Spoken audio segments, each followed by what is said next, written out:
20 years ago, Mariah Carey released her 10th album, The Emancipation of Mimi. Her past two efforts, Glitter and Charm Bracelet, weren't successful, and at the time, many thought Mariah's career was slipping away. So what she did, she decided her next album, she was just going to let loose and break down this wall she had from her previous works. It was going to feature more of her dance and showcase a freer version of Mariah.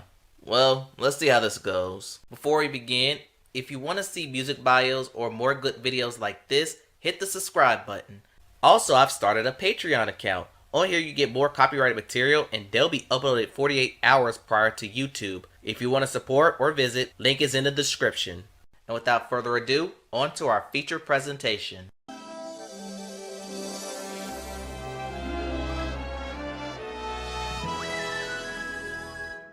I think this is the perfect lead-off single for this rebirth.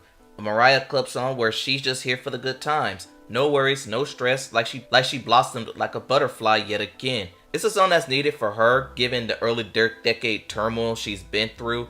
The song also featured Jermaine Dupri and Fat Man Scoop as they hype up Mariah on her return. It's a song perfect for a party starter and could have been the signature song, but instead, this wound up being the signature song of the era that erupted her comeback. And it's a song that I already discussed, and I think I said something like this. Flashback. We Belong Together was the perfect reset. For once, she reunited with Jermaine Dupri, who provides the production here, where she's in a breakup mode but still feels that the love is still there. And I do love that Bobby Womack reference in the second verse. And by the end, her emotions vocally take over. This was a career-saving song from a career-saving album. Sometimes, you gotta realize you can always have a second win. Growing up, I disliked this song, and my lone reason was for overplay, as where I'm from and what I remembered, they played this over We Belong Together. Going back to this, I kind of softened my stance. What Mariah has to shake off is toxic men as she's out and gone. The lyrics are very playful in a sense, but if you think it's empowering, that's for you to believe. In all, there are elements that I respect, and I say it's good. And now let's begin the album cuts of this album, and it's one of the good ones. Sure, the song is about a second chance at a failed relationship, but what won me over was how easy the song is on the ears. I would take this song on production alone, and yeah, it's another highlight on the album. People forget that this was a single, and I kind of understand why. For one, this is produced by Chad Hugo and Pharrell, and they do fine. I think the problem is both Mariah and Snoop Dogg. Snoop is in his laid-back flow like he normally does on crossover singles.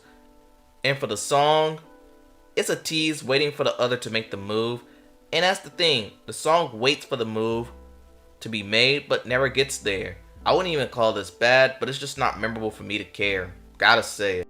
Kanye on production, and the first thing that comes to mind is the Betcha by Golly Wild sample. Thus, Philly legend Tom Bell got a songwriting credit. And that's one of my favorite songs of the Philly Soul era. But I wound up kind of disappointed in this one. I don't know how Mariah sounds in the chorus, but she's trying her best to avoid the sexual advances for the content. But again, the chorus weighs this down, but not as bad as... Many people claim that this is the worst song on the album by a considerable margin, and I agree, but for different reasons. Because when I was younger, I thought Nelly was doing the chorus, only to find out years later it was Jermaine Dupri, and no wonder he sounds like crap. And the question is, why couldn't you get Nelly to do this? But then again, I wouldn't tolerate this from Nelly anyway. And the content is basically say something, but at least a move is being made. But JD makes the song unlistenable, production and all. This song should have never made the album. Here's a mind-blowing stat of the day. This isn't the first time Twista and Mariah worked together. People forget that Twista was major in the mid-2000s. And in this song, Mariah's dealing with the player while on the hunt for Mr. Right. And I know Twista's fast rapping can be hard to interpolate, but from what I'm getting, it looks like he is a player, but he said he could be the one and only Mariah is looking for. Add a good R&B production, I think this one works. The most I like the rap collab from Mariah since Heartbreaker. This song I've listened to before going through this album, and there's a reason for this being one of the underrated highlights on this album. The content may be redundant with Mariah's unwillingness to forget about her ex and having her mental spiraling out of control, but here's the thing, like most of the songs here, the production's what won me over. And this song is back to the modern trends of R&B at the time. The song is short and self-explanatory, but weighed down by the chorus. I don't like how Mariah sounds in this course of the song, but kudos on getting the job done. That's all it did. Another highlight on the album, and what separates this one from all the others, was the live setting. It is about how he doesn't have a clue on how Mariah feels about him, and she even has a spoken interlude where she says it's about finding the perfect one to fill in the void. It's another underrated cut from this album. Give this a listen. This one actually features Nelly, and it's the second appearance of the Neptunes. But I got one question. Why did Pharrell himself handle the verse and ad-libs? He could have done this, you know. And this isn't to knock down Nelly, but the song's just nothing to me. When I hear the words "to the floor," I'm bound to have a good time, but I did not feel any joy with this. This is one that should have stayed in the storage. I've heard that this was one of the fan favorites on the album, and this is one of the last songs she did for the album. In fact, Mariah said this song was thrown together weeks before the album was released, and you could kind of tell that. She's saying that love is a joyride, it goes round and round, up and down, but at the end of the ride, they find love. But I do want to shine a light on producer Young Genius, who was 15 when he produced this. Goes to show you that kid was in his bag, and that's a moment that he'll never forget. Surprised this wound up being another favorite of mine. It's definitely a highlight.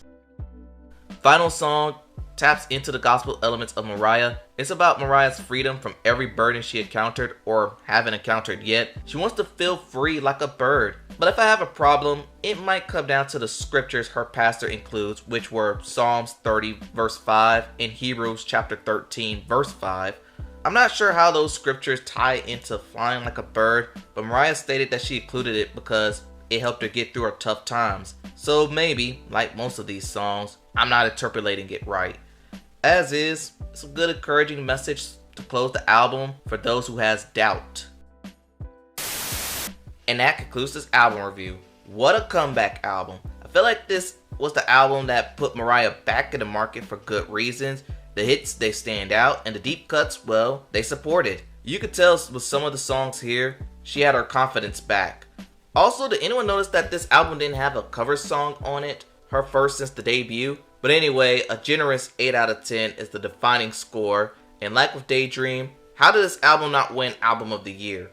Her next album is E=MC², where Mariah tries to follow up the success of Mimi. And that concludes the Emancipation of Mimi album review. Tell me what you think in the comments below. What is your favorite song from this album? Don't forget to like, comment, and subscribe to the channel. Thanks for watching, and I'll see you next time.